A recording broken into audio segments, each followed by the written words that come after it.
मंगलम भगवान वीरो मंगलम गौतमो गणी मंगलम कुंद कुंदायो जैन धर्मोस्तु मंगलम सर्वमंगल मांगल्यम सर्वकल्याणकारकम प्रधानं सर्वधर्माणां जैनं जयतु शासनं सहजानंद चैतन्य प्रकाशाय महीयसे नमो अनेकांत विश्रांति महिमने परमात्मने। आचार्य कुंद कुंद देव द्वारा रचित पंचाशिका संग्रह की ये 62 नंबर की गाथा पर गुरुदेव का जो स्पष्टीकरण व्याख्यान के द्वारा आया है उस पर अपनी चर्चा। पेज नंबर इसमें 614 है। कहा था ना, कल अपन पढ़ते थे कि ये तत्व की मूल तत्व की बात है। भगवान कुंद कुंदाचार्य ने तो पाठ लेकर यानी सूत्र के द्वारा सब स्पष्ट कर दिया है। देखो समझ में आया कि अपने स्वभाव से मिथ्या और राग द्वेष यानी मिथ्यात्व परिणाम और राग द्वेष का परिणाम अपने स्वभाव से पर की अपेक्षा रखे बिना करता है। अब इस प्रकार से तो प्रश्न है, अब किसी को क्या पूछना है, समझ में आया? बड़ी गड़बड़ हो गई। प्रश्न है माने गुरुदेव ने कहा प्रश्न है माने वहाँ से तर्क ऐसा कहा। अपने स्वभाव से स्वभाव हो जाएगा, ये सब पत्र में लिख के भेजा था ना। तो देखो अब किसी को क्या पूछना है, समझ में आया? बड़ी गड़बड़ हो गई। वहाँ कलकत्ता में प्रश्न आया था, प्रश्न माने उनकी तरफ से ऐसा समझो तर्क रखा। क्या तो क्या है ऐसा साहू जी ने पूछा तो कहा कि हमने जवाब दे दिया है। शांति प्रसाद साहू जी है ना, साहू जी वहाँ आए थे। ऐसा कि ये लोग बराबर पकड़ा गए हैं। विकार निरपेक्ष होता है, पर की अपेक्षा बिना तो स्वभाव हो जाएगा। अरे स्वभाव ही है, सुन तो सही। पाठ क्या है देखो, सहावेण मूल सूत्र कुंद कुंदाचार्य का, उसमें शब्द है कम सहावेण भावेण, है ना। देखो कम्मम पिसगम कुब्बदी सेण सहावेण सम्मपाणम जीवो बीयतारिसवो कम सहावेण भावेण। यह स्वभाव वहाँ भी लागू पड़ता है। ऐसा न्याय से ना समझे और कचड़ मचड़ करे और शास्त्र के मिथ्या आधार दे, ऐसा नहीं चलता। शास्त्र के आधार दे ना, कि देखो तत्वार सूत्र में है मोह छयात या ज्ञानावरणी छयात केवल ज्ञान, ऐसे अनेक अनेक शास्त्रों से निमित्त नैमित्तिक कथन के आधार पर कहे गए व्यवहार कथनों को प्रस्तुत करे। पर ये जो निश्चय से यानी वास्तविक यथार्थ जो है वस्तु स्वरूप का, वो यहाँ आचार्य कुंद कुंद ने कहा कि देखो ये जो जीव की परिणति में विकार हो कि निर्विकारी भाव हो, कर्म का बंध रूप भाव हो या कि उदय रूप भाव हो अथवा उपशम रूप भाव हो, सब ही भाव प्रत्येक द्रव्य का उसके स्वभाव से होता है। वह उस समय पर्याय का स्वभाव है, अन्य से नहीं होता। मूल स्वभाव की बात अलग है, लेकिन पर्याय में यदि स्वभाव नहीं तो ये अब अपन यदि राग की उत्पत्ति की बात करें, जो वह 189 गाथा प्रवचन सार में कही, राग परिणाम ही जीव का कर्म है। वहाँ ये कहना है कि राग परिणाम अन्य किसी का कार्य नहीं। तो राग परिणाम से परिणमने का स्वभाव जीव का है, पुद्गल का कहाँ? पुद्गल में ऐसा कोई गुण नहीं कोई योग्यता नहीं, कभी परिणमता ही नहीं, राग रूप, द्वेष रूप, मोह रूप। तो ये परिणमने का स्वभाव जीव का ही है। ये चर्चा आई, इसी के नीचे देखना। यहाँ भगवान आत्मा अपने विकार करने में थोड़ा या विशेष, अधिक या मध्यम, जितने प्रकार का मिथ्यात्व और राग द्वेष आदि करता है, उस समय में अपनी शक्ति से स्वतंत्र करता है। कर्ता आया ना पहले, कर्ता कारक जीव का आया ना, तो उसमें कहा स्वतंत्र रूप से करता। देखो, जीव स्वतंत्र रूप से जीव भाव को कर्ता होने से, छयो बोल में आया स्वतंत्रपना लेना, समझ में आया, पक्का करना चाहिए। ये महासिद्धांत है, वस्तु स्वरूप के न्याय और वस्तु स्वरूप के नियम की बात है। इसको बराबर पक्का करना चाहिए। ये समझकर, ये स्वतंत्रता समझकर, जब तक नहीं समझोगे तब तक निमित्त भी समझ। हाँ, वो निमित्त नैमित्तिक के जितने कथन हैं उनका मर्म थोड़ी समझ सकोगे, क्योंकि बिना यथार्थ को जाने उस यथार्थ का पहले निर्णय करे। क्या कि एक द्रव्य दूसरे द्रव्य का कुछ करता नहीं। ये मूल सिद्धांत है। जिन शासन में द्रव्य अनंत क्यों कहे कि अनंत वे तब ही रह सकें जब एक द्रव्य दूसरे द्रव्य का करे नहीं। करे तो फिर अनंत कैसे रहेंगे, मिल जाएंगे। देखो, पक्का करना चाहिए। ये गड़बड़ करते ऐसा नहीं चलेगा। ऐसा होता है, देखो शास्त्र में ऐसा लिखा है, दिखाएं शास्त्र कि ज्ञानावरणी से ज्ञान रुक जाता है। देखो गोमट सार में पाठ है कि नहीं। यहाँ तुम्हारे सत्य बात है और वहाँ खोटी बात करनी है, ऐसा कहते हैं। देखो यहाँ 62 नंबर गाथा में वस्तु स्वरूप के यथार्थ को, परमार्थ को, वास्तविकता को दिखाया गया है। और वहाँ निमित्त नैमित्तिक संबंध के आधार से व्यवहार ने जो स्वयं कहता है खोटा नाम झूठा, कि मैं स्वयं झूठ कहता हूँ, परंतु क्या कहते हैं सुनो तो सही।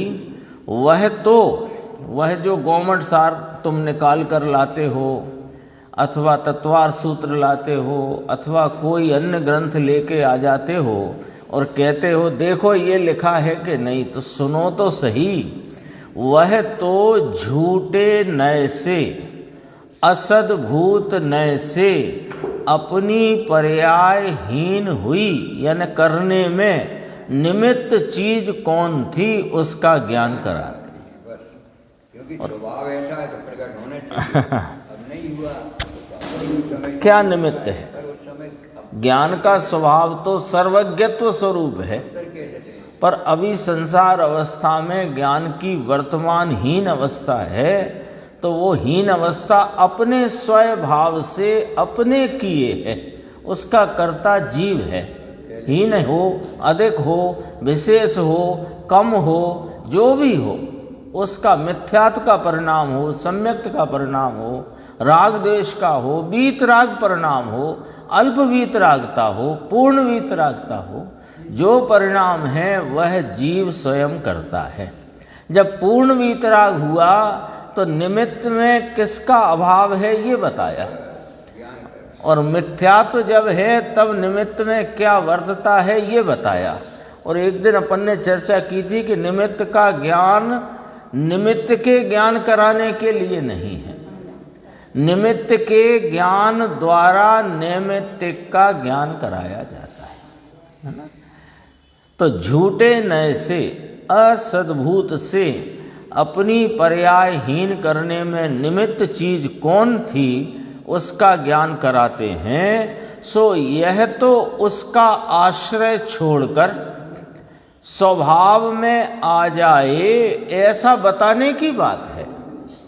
वहाँ भी जितनी चर्चा निमित्त को बताने को की, तो निमित्त है ये बता करके निमित्त का और निमित्त के आलम्बन में होते राग का और पर्याय का, इनका लक्ष्य छोड़कर स्वभाव का लक्ष्य करे, स्वभाव में आ जाए, ऐसा बताने की बात है। क्या करे? विवाद विवाद। अरे अभी तो विकार में विवाद करे ना। मोक्ष मार्ग जो स्वरूप के आलम्बन से सम्यक दर्शन ज्ञान चारित्र की अभेद रत्नत्रय रूप परिणति है, उसमें एक विवाद करे कि नहीं व्यवहार मोक्ष मार्ग भी मोक्ष मार्ग है। एक तरफ ये विवाद करे और दूसरी तरफ ये कहे कि ये जो व्यवहार मोक्ष मार्ग रूपी राग है इसका कर्ता कर्मोदय है या कर्म है पुद्गल। हाँ, एक दिन आया था ना कि विकार का कर्ता कर्म को मानते हो और विकार से धर्म मानते हो, तो तुमने तो कर्म से धर्म माना, फिर आत्मा का धर्म कर्म करेगा क्या? लॉजिक है कि नहीं?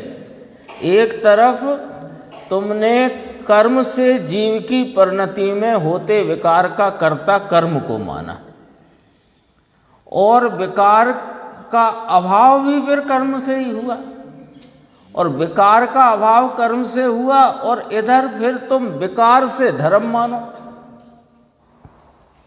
तो सारा तुमने मामला ही गड़बड़ कर दिया।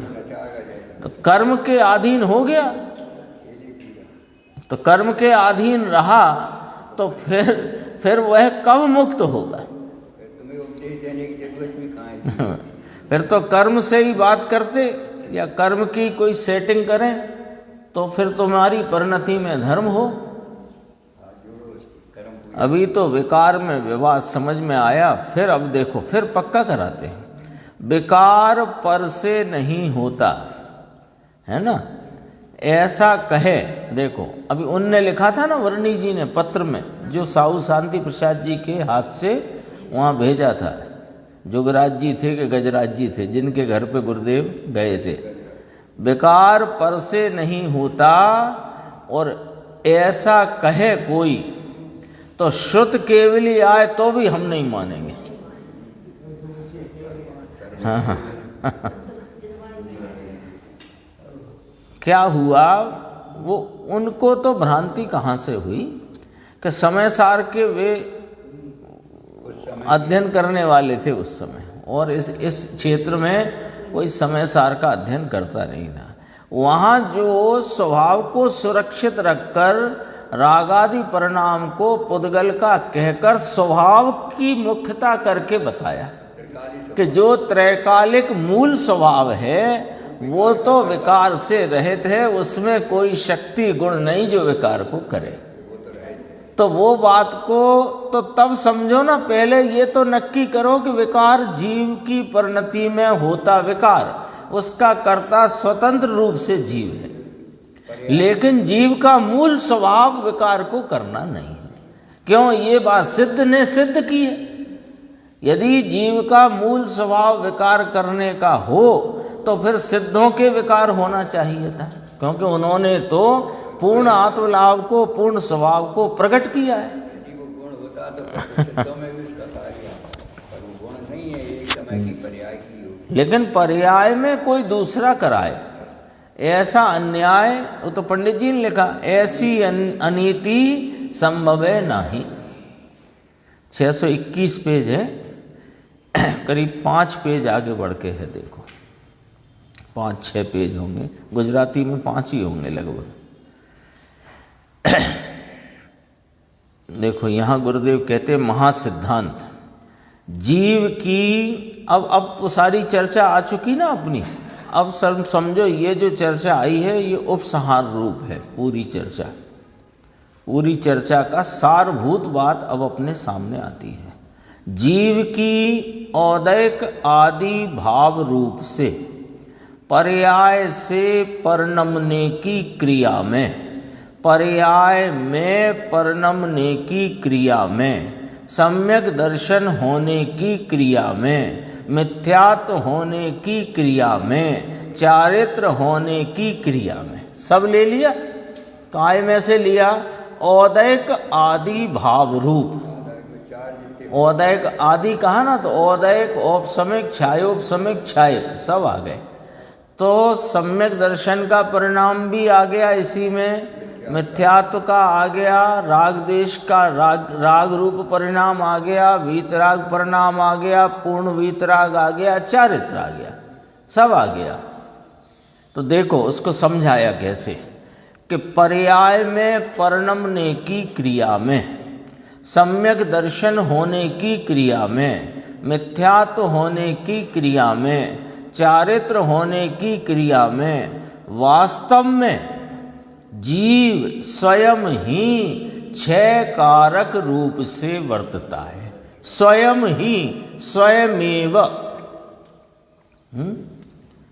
जीव स्वयं वर्तता है, पर की अपेक्षा है नहीं, ना कारकांतरम अपेक्षते, इसलिए उसे अन्य कारकों की अपेक्षा नहीं है ना। जो स्वयं भोजन करता है अपने हाथ से, उसे दूसरे कोई उसको भोजन कराए ऐसी अपेक्षा ही नहीं है ना। सामान्य दृष्टांत है। तो कहा जीव की औदैक आदि भाव रूप से सब भाव आ गए, उनमें जीव स्वयं ही वास्तव में, स्वयं ही वास्तव कहा, फिर स्वयं ही कहा, स्वयमेव छह कारक रूप से वर्तता है, इसलिए उसे अन्य कारकों की अपेक्षा नहीं है। ले वहाँ निमित्त की अपेक्षा है नहीं, निश्चय में ऐसी बात है। निश्चय में माने वस्तु के यथार्थ रूप से जो स्वरूप है उसमें तो निमित्त की कोई अपेक्षा है नहीं। दरअसल में वस्तु स्वरूप के परिणमन में, यानी वस्तु स्वरूप के नियम में, वस्तु के परिणमन में कभी किसी परिणाम के लिए निमित्त की अपेक्षा है नहीं, न जीव को और न पुद्गल को। तो फिर ये निमित्त है कौन सी चीज कि ये तो एक दूसरी चीज है जो उस ही काल में अपने भाव से, अपने उपादान से स्वयं मेव परिणमित हुई है। उसको इस कार्य की विवक्षा में अनुकूल देखकर निमित्त नैमित्तिक संबंध का व्यवहार खड़ा करके, अनुपचरित असद्भूत व्यवहार खड़ा करके वह कथन किया जाता है वास्तविकता में निमित्त कोई वस्तु ही नहीं। अथवा बताओ छह द्रव्य में निमित्त नाम का कौन सा द्रव्य होता है? अरे पानी वो स्वच्छ, उसमें चंद्रमा तारे दिखाई दे रहे हैं उसमें चंद्रमा दिखाई दे रहा है। निमित्त नाम का एक भी द्रव्य बताओ, छह जाति से, छह संख्या से अनंत द्रव्य। पांच अस्थि काय, पंचास्थि काय का अपन स्वाध्याय कर रहे हैं। पांच अस्थि काय द्रव्य हैं जीव, पुद्गल, धर्म, अधर्म और आकाश। काल कायत्व से रहित अस्थिपना है, छह द्रव्य हुए। निमित्त नाम का कौन सा द्रव्य है? निमित्त कोई है ही नहीं। हाँ, वो तो प्रत्येक द्रव्य एक समय में छह जाति से छह और संख्या से अनंत सभी द्रव्य परिणम रहे, कोई समय खाली नहीं है, एक साथ परिणम रहे। पर दूसरे किसी ऐसे द्रव्य का परिणाम जो विवक्षित परिणाम की, जिसकी विवक्षा की जाए, विचार किया जाए, जिसके बारे में समझा जा रहा है, उस परिणाम में यदि कोई अन्य द्रव्य का परिणाम उसी काल में हुआ, अनुकूल होता है, तो उसे निमित्त कहते हैं। और उस अनुकूल के अनुरूप जो परिणाम हुआ उसे नैमित्तिक कहते हैं। और ये व्यवहार विवक्षा है। निश्चय में निमित्त नैमित्तिक नाम का कोई संबंध होता ही नहीं। ये गुरुदेव ने नीचे कहा, देखो निश्चय में ऐसी बात है। फिर कहा महासिद्धांत है, महासिद्धांत ये वस्तु स्वरूप का महासिद्धांत है। देखो पुद्गल की और जीव की उपरोक्त क्रियाएं, जीव का विकारी, अविकारी, अधूरा, पूरा कोई परिणाम, उस ही काल में कर्म का उदय उपशम क्षयोपशम क्षय। एक समय तो पुद्गल की और जीव की, मान लो ये पुद्गल और ये जीव एक ही समय में, पुद्गल अपने भाव से परिणमा है, जीव अपने भाव से परिणमा है। तो पुद्गल की और जीव की उपरोक्त क्रियाएं, उन्हें अपन उन क्रियाओं को संक्षेप में संग्रहने से क्या कह सकते हैं? जीव के औदयिक, औपशमिक, छायोपशमिक और छायिक भाव, और पुद्गल कर्म का उदय भाव, क्षय भाव, उपशम भाव, क्षय उपशम भाव, है ना। अथवा और दूसरी भाषा में कहें तो जीव का विकारी, निर्विकारी, अधूरा या कि पूरा। और कर्म के संबंध में कहें कि उदयादिक, बंधादिक परिणाम। तो एक ये उपरोक्त क्रिया, उपरोक्त माने ऊपर कही गई, तो अपन ने अभी ये चर्चा में याद किया उनको। तो पुद्गल की और जीव की यह उपरोक्त क्रियाएं एक ही काल में वर्तती हैं। क्यों? क्योंकि प्रत्येक द्रव्य परिणमनशील है और अपने अपने वर्तमान परिणाम से परिणमता हुआ है। जीव अपनी पर्याय में राग करता है और कर्म में चारित्र मोह नाम के कर्म की पर्याय उसके कारण से चारित्र मोह की पर्याय बनती है। एक काल में दोनों के परिणाम हैं, परंतु उस पुद्गल की क्रिया का कर्ता जीव नहीं और जीव के राग का कर्ता पुद्गल की पर्याय नहीं। सारी चर्चा का अब यहाँ पर टोटल कहो, सारांश कहो, उपसंहार कहो, ये प्रकरण लंबा चला ना 62 नंबर का, लेकिन महत्वपूर्ण है। और क्या है, ये 1970 के प्रवचन हैं, पर इसके 62 के बाद के 63 से लेके 126 तक या 124 तक वो प्रवचन उपलब्ध नहीं है। तो फिर वो प्रवचन आज से 72 वर्ष पहले के, जो पहले रजिस्टर बनता था सदगुरु प्रसाद, उसमें से लिए गए। और फिर 124 के उपरांत के प्रवचन सन 64 से लिए गए, जो फिर अपने को फिर शब्द सा मिलेंगे 124 गाथा या 126 गाथा के बाद।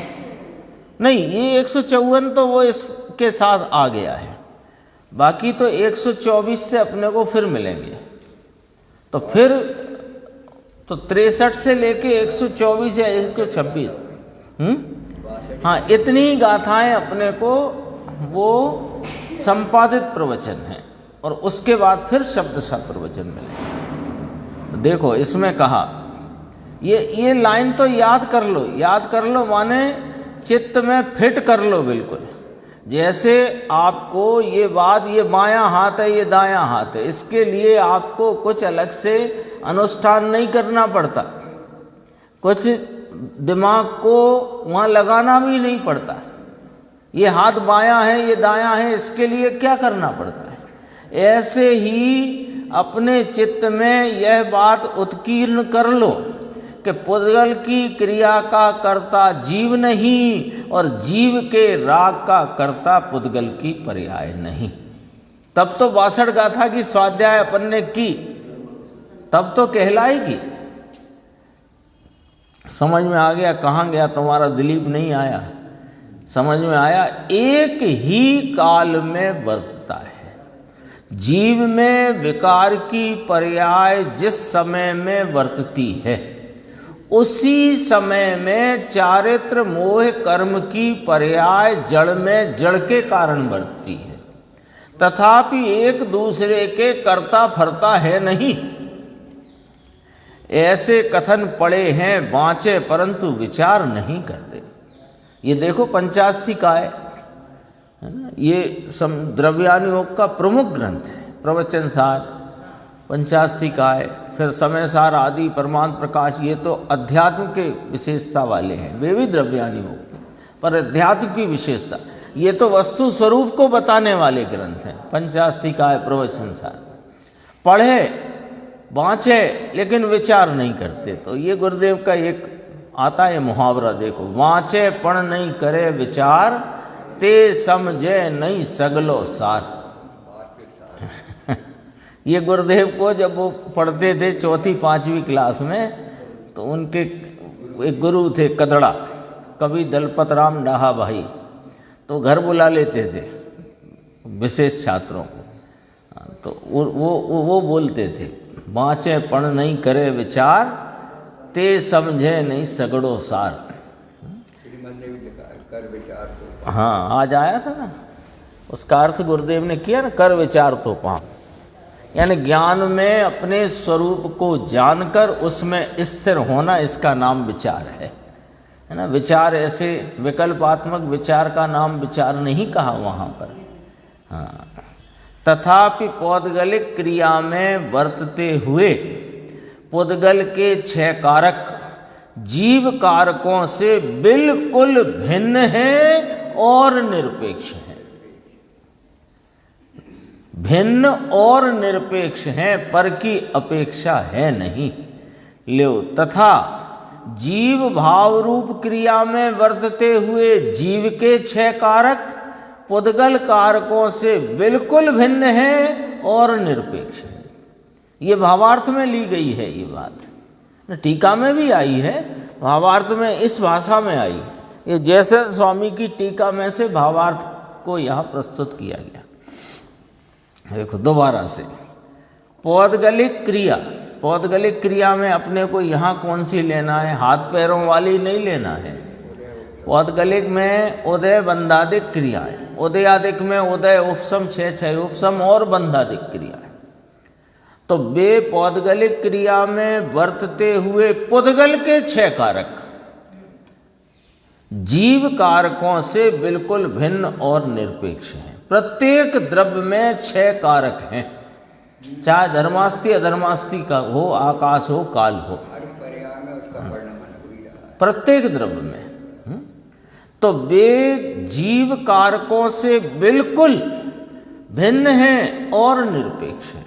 फिर कहा तथा जीव भाव रूप क्रिया, जीव भाव रूप क्रिया में विकारी मिथ्यात्व का परिणाम, राग द्वेष का परिणाम, निर्विकारी सम्यक दर्शन, वीतरागी परिणाम, अधूरा परिणाम, पूरा परिणाम, उन क्रिया में वर्तते हुए जीव के 6 कारक पुद्गल कारकों से बिल्कुल भिन्न और निरपेक्ष हैं ना। ये तो एकदम बिल्कुल फाइनल इसका फैसला निकल करके आ गया पूरी चर्चा का।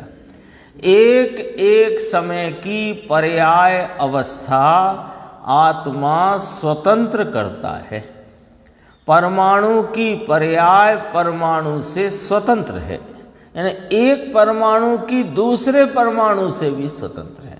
यहाँ तो मुख्य बात जीव के विकार आदि भाव और कर्म के बंध उदय आदि भाव उनके बीच की चलती है, पर परमाणु परमाणु का स्वतंत्र परिणमन है और प्रत्येक परमाणु के अपने 6 कारक हैं।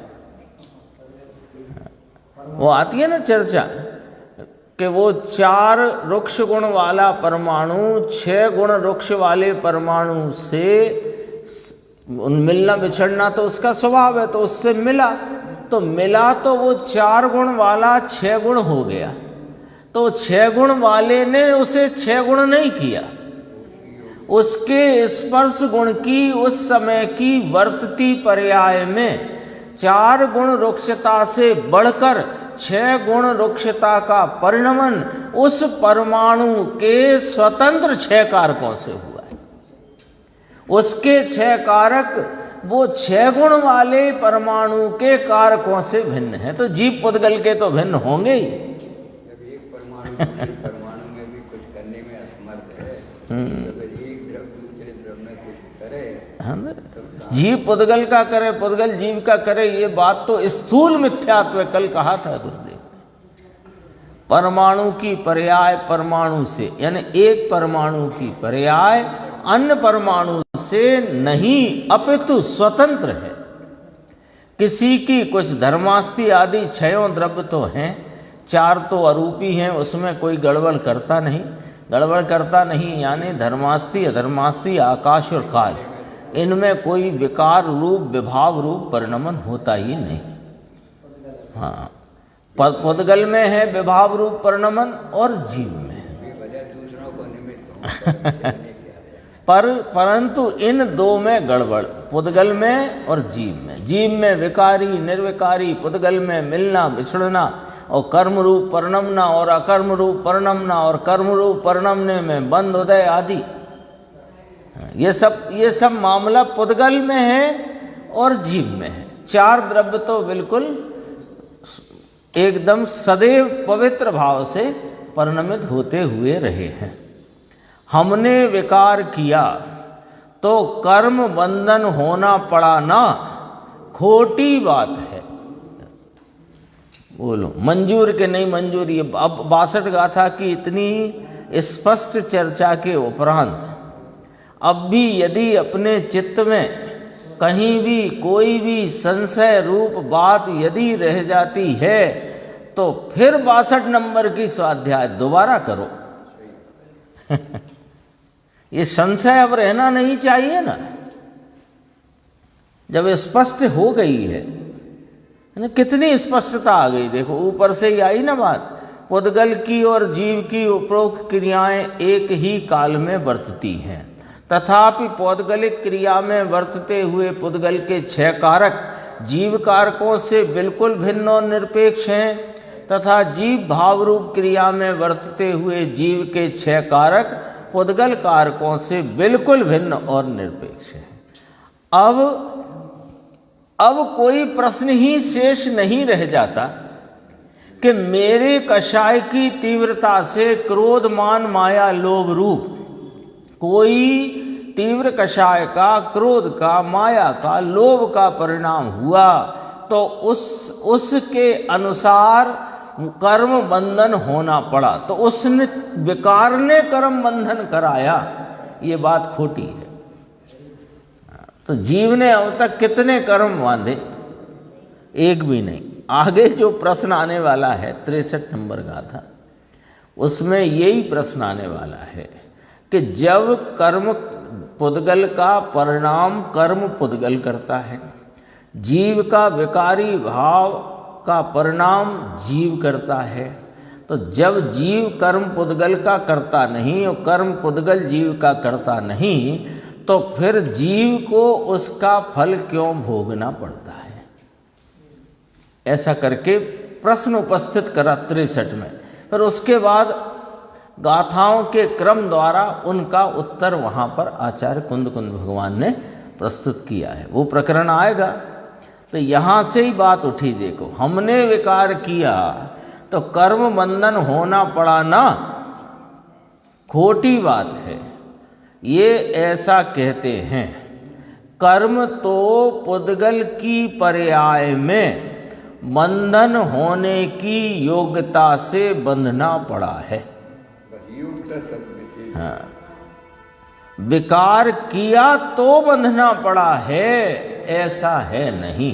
बोलो, जीव ने यहाँ तीव्र मिथ्यात्व का परिणाम किया तो वहाँ 70 कोड़ा कोड़ी की स्थिति वाला दर्शन मोह का बंध हुआ। इसने किया तो हुआ, ये बात खोटी है। वहाँ पुद्गल कर्म के कर्म परमाणुओं की ऐसी स्थिति रूप परिणमन होने का कार्य उनकी योग्यता से हुआ है, और जीव की विकारी पर्याय रूप मिथ्यात्व के, तीव्र मिथ्यात्व के परिणाम रूप परिणमन जीव में जीव से हुआ है। वस्तु में ऐसा है नहीं। कोई वस्तु किसी के अधीन है नहीं। 2 बार अधीन बोला, मतलब ये इसके अधीन हो, वो उसके अधीन हो, ऐसा नहीं है। वास्तव में किसी द्रव्य के कारकों को, अब 6 द्रव्य के लिए बात आ गई है ना। अब जीव कर्म की बात करी थी मुख्यता से, क्योंकि जो जीव को भ्रांति है वो यहाँ है। तो जीव की अनादिकाल की भ्रांति को मिटाने के लिए यहाँ 62 नंबर की गाथा से जीव और कर्म के बीच चर्चा करी। 9 कर्म की ना करी, द्रव्य कर्म की और जीव की चर्चा करी। लेकिन अब वो सिद्धांत तो सबके लिए फलित हो गया। सब में ही घटित होगा। तो कहा वास्तव में किसी द्रव्य के कारकों को, अब क्षयों द्रव्य आ गए, उस सब क्षयों द्रव्य में ये सिद्धांत लगेगा, कोई अन्य द्रव्य के कारकों की अपेक्षा नहीं होती, ना कारकांतरम अपेक्षते। इस गाथा का मूल जो है वो ये इतनी लाइन है, पूरी चर्चा की जो सारभूत लाइन है वो इतनी है पूरी टीका में। ये अधिकार पूरा हुआ। अब इसमें तो 154 गाथा ली है, अपन 63 गाथा थोड़ी पढ़ सकते हैं, ग्रंथ से ही पढ़ लेंगे। देखो इसमें लिखा है, मैं बताता हूँ। पंचास्तिकाय संग्रह ग्रंथ की गाथा 63 से 125 तक पर 125 तक, मैं जो 124 बताई थी 125 है, 63 से 125 यानी फिर 63 गाथा हो गई है। पूज्य गुरुदेव श्री के प्रवचन सीडी में अनुपलब्ध हैं। इस कारण इन गाथाओं के प्रवचन सदगुरु प्रवचन प्रसाद जो हस्तलिखित दैनिक वहाँ से निकलता था, उसमें उपलब्ध संकलित प्रवचनों से लिए गए हैं। इसलिए सभी मुमुक्षु इन प्रवचनों को मात्र पढ़कर ही स्वाध्याय कर सकेंगे। सुनने का प्रकरण इसमें या मौका है ही नहीं। तत्पश्चात 126 गाथा से धारावाही शब्द सा प्रवचन इस भाग में प्रकाशित किए गए। तो ये जो तीसरा भाग है अपन अभी निकाल लेंगे, तो तीसरा भाग है उसमें इन 63 गाथाओं का तो संपादित भाव यहाँ पर प्रस्तुत किया गया है, और बाद में 126 से जो प्रवचन है फिर एक चौथा भाग और है, वहाँ उस पर पंचास्तिकाय की स्वाध्याय। 3 तक तो आ गए, नहीं चारों ही हैं, चारों ही आ गए। देखो गाथा पढ़ते। कम्मम कम्मम को वदि जदि सो अपकरे दियप्पाणम किद तस्य फलम भुंजदि अप्पा कम्मम च देदि फलम यदि कर्म करते कर्म को आत्म करे निज आत्म को क्यों कर्म फल दे जीव को क्यों जीव भोगे कर्म फल। ये प्रश्न रूप गाथा है, पूर्व पक्ष है ये, है ना। इसकी देखो टीका की प्रथम पंक्ति, यदि कर्म और जीव को अन्योन्य अकर्तापना हो, यानी कर्म जीव का अकर्ता है, जीव परिणामों का, जो अपन अभी 62 गाथा में नक्की करके आए, पढ़ के नहीं आए, नक्की करके आए हैं। 62 गाथा से अपन क्या नक्की करके आए, क्या फैसला लेके आए कि कर्म जीव परिणामों का कर्ता नहीं, यानी कर्म जीव के परिणामों का अकर्ता है और जीव कर्म परिणामों का अकर्ता है। तो इसको संक्षेप में कहा, यदि प्रश्न है ना, यदि कर्म और जीव को अन्योन्य अकर्तापना हो तो अन्य का दिया हुआ फल अन्य भोगे, ऐसा प्रसंग आ जाएगा। हाँ, क्यों कि जो कर्म में बंधादिक परिणाम हुए वे जीव ने किए नहीं। अब उन बंध रूप परिणामों का जब उदय आएगा, फिर उसके अनुभाग आदि भावों को जीव भोगेगा, ऐसा प्रसंग आ जाएगा। क्योंकि जिनागम में यह बात बहुतायत से है, विस्तार से है कि जो कर्म का तीव्र उदय आया, तीव्र अनुभाग लेकर आया, कर्म का विपाक आया, तो उस विपाक को जीव ने भोगा। विपाक नाम उस कर्म का फल रूप भाव। तो अनुभाग रूप से, विपाक रूप से, जैसे कहो, कर्म का उदय अपने विपाक रूप से, अनुभाग रूप से जैसा आया, तो फिर जीव को उसका फल भोगना पड़ा। ऐसा आता है, विस्तार से चर्चा है इस प्रकार की जिनागम में। तो वो प्रश्न उनने कौन सा लिया? व्यवहार का। यह प्रश्न व्यवहार से उठाया और सिद्धांत लिया निश्चय का। आई ख्याल में आई बात? प्रश्न सिद्धांत कौन सा खड़ा रखा? जो 62 गाथा में यथार्थ वास्तविकपने निश्चय नय से वस्तु स्वरूप के नियम रूप जो प्रतिपादन है, उस सिद्धांत को लिया कि देखो साहब, कर्म जीव के परिणामों का अकर्ता है और जीव कर्म परिणामों का अकर्ता है। जब इन दोनों में अकर्तापना है तो फिर इसका तो ये हो गया ये। और जिनागम में जो व्यवहार कथन है कौन से? कि जीव ने कर्म के फल को भोगा, अपने किए हुए कर्म का फल है ना? वो आता है ना, आप स्वयं किए कर्म जो फल निश्चय ही वे देते। करें आप फल दे या तो स्वयं किए निष्फल। ये तो चर्चा है जिनागम में। तो वो व्यवहार से कथन है, समझे? वो निमित्त नैमित्तिक रूप व्यवहार का कथन है और ये सिद्धांत निश्चय का खड़ा हुआ है यहाँ पर। तो निश्चय के सिद्धांत को लेकर अब उस व्यवहार को व्यवहार जानोगे तो यहाँ कोई प्रश्न उपस्थित नहीं होगा। लेकिन जिसने व्यवहार को भी निश्चय माना और निश्चय को भी निश्चय माना, तो ये प्रश्न उपस्थित हो गया। क्यों आ गया प्रश्न? देखो, अपन ने पढ़ा ना हरि गीत, यदि कर्म करते कर्म को आत्म करे निज आत्म को, क्यों कर्म फल दे जीव को? फिर कर्म फल क्यों दे रहा है और क्यों जीव उसे भोग रहा है कर्म के फल को? प्रश्न आया। तो प्रश्न क्यों आया, है ना? अभी तो अपन 2 पंक्ति यही पढ़ रहे हैं। तो ये प्रश्न आया ही क्यों?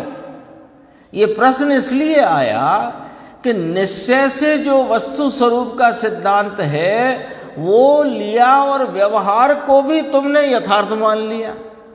क्योंकि जीव कर्मों के फल को भोगता है, ये व्यवहार कथन है, और जीव कर्म के परिणाम को करता नहीं और कर्म जीव के परिणाम को करता नहीं, ये निश्चय कथन है। तो तुमने निश्चय को निश्चय रूप स्वीकार किया और व्यवहार को भी निश्चय मान लिया, इसलिए प्रश्न उपस्थित हो गया। यदि व्यवहार को व्यवहार मानो और निश्चय को निश्चय मानो तो ये प्रश्न उपस्थित ही नहीं होगा। तो भाभी क्या है, अन्न का निषेध करने के लिए उसको खड़ा किया है। हाँ, वो व्यवहार क्यों? इसलिए कि तुम अन्य द्रव्य को अपने किसी प्रकार की वेदना आदि के जो भाव तुमको वर्तमान में उत्पन्न हुए, उन वेदना आदि परिणामों का हर्ष शोक है ना, वो भी राग देश का ही भाव है। तो शोक का भाव अथवा हर्ष का भाव, तो उसका कर्ता कोई अन्य नहीं है। तो वहाँ निमित्त कह करके द्रव्य कर्म अन्य का निषेध किया और द्रव्य कर्म रूप निमित्त का व्यवहार खड़ा किया। इतना सा प्रयोजन है। तो ये व्यवहार को व्यवहार जानो तो कोई समस्या नहीं है। अब इसने क्या किया, प्रश्नकार जो आचार्य भगवान ने तो सबकी ओर से प्रश्न खड़ा किया ना स्वयं गाथा सूत्र से, तो ये तो उसका प्रश्न है दरअसल, जो व्यवहार को व्यवहार नहीं अपितु निश्चय मान रहा है, और निश्चय को उसने अभी सुनकर ही आया है, समझ के आया है, तब ये प्रश्न हुआ। देखो पढ़ते हैं, यदि कर्म और जीव को अन्योन्य अकर्तापना हो तो अन्न का दिया हुआ फल अन्न भोगे, ऐसा प्रसंग आएगा। ऐसा दोष बतलाकर यहाँ पूर्व पक्ष उपस्थित किया गया। पूर्व पक्ष माने चर्चा के लिए यहाँ प्रश्न उपस्थित करके उसका निराकरण चर्चा के द्वारा आगे के सूत्रों द्वारा करेंगे। अन्वयार्थ, यदि कर्म कर्म को करे और आत्मा आत्मा को करे, मैंने आत्मा का परिणाम आत्मा करे, कर्म के परिणाम बंधादि उदयादि को कर्म करे, तो कर्म है ना, देखो कर्म फलम कथम ददाति, कर्म आत्मा को फल क्यों देगा और आत्मा तस्य फलम भुंक्ते, फिर आत्मा उसका फल क्यों भोगेगा, ये प्रश्न आ गया। भावार्थ है इसका, देखो पढ़ लेते हैं। शास्त्रों में कहा है कि पौद्गलिक कर्म जीव को फल देते हैं और जीव पौद्गलिक कर्म का फल भोगता है। अब यदि जीव कर्म को करता ही ना हो तो जीव से नहीं किया गया कर्म जीव को फल क्यों देगा। अभी अपन ने नक्की किया कि अब तक जीव ने कितने कर्म बांधे, कि एक भी नहीं बांधा। तो प्रश्न आ गया कि जब एक भी कर्म बांधा नहीं तो ये कर्म हमें फल क्यों दे रहे हैं। कभी हैरानी, कभी परेशानी, कभी इष्ट का वियोग, कभी अनिष्ट का संयोग, कभी इष्ट का संयोग, अनिष्ट का वियोग, ये क्या चल गया है कि नहीं। तो यदि जीव कर्म को करता ही ना हो तो जीव से नहीं किया गया कर्म जीव को फल क्यों देगा, और जीव अपने से नहीं किए गए कर्म के फल को भोगेगा क्यों। क्यों भोगे हम, ऐसा कहेगा जीव, हम क्यों भोगें। तो जीव से नहीं किया कर्म जीव को फल दे और जीव उस फल को भोगे, यह बात किसी प्रकार न्याय युक्त नहीं है। जब आपने यह न्याय स्थापित किया कि जीव जीव के परिणाम का करता है, कर्म कर्म के परिणाम का करता है, जीव कर्म को नहीं करता, कर्म जीव को नहीं करता, फिर ये कर्म को फल क्यों देता है और फिर जीव उसे क्यों भोगता है, ये प्रश्न है। ये तो न्याय संगत नहीं लगती बात। इस प्रकार कर्म कर्म को ही करता। अब उसने प्रश्न उस सिद्धांत पर खड़ा कर दिया ले जाकर कि कर्म कर्म को ही करता है और आत्मा आत्मा को ही करता है। इस बात में पूर्व उक्त दोष आने से ये बात घटित नहीं होती। जबकि शास्त्रों में कहा है कि कर्म जीव को फल देते हैं और जीव उन्हें भोगता है, तो ये बात कैसे सिद्ध होगी, ये बात घटित नहीं होती। इस प्रकार यहाँ पूर्व पक्ष उपस्थित किया गया है।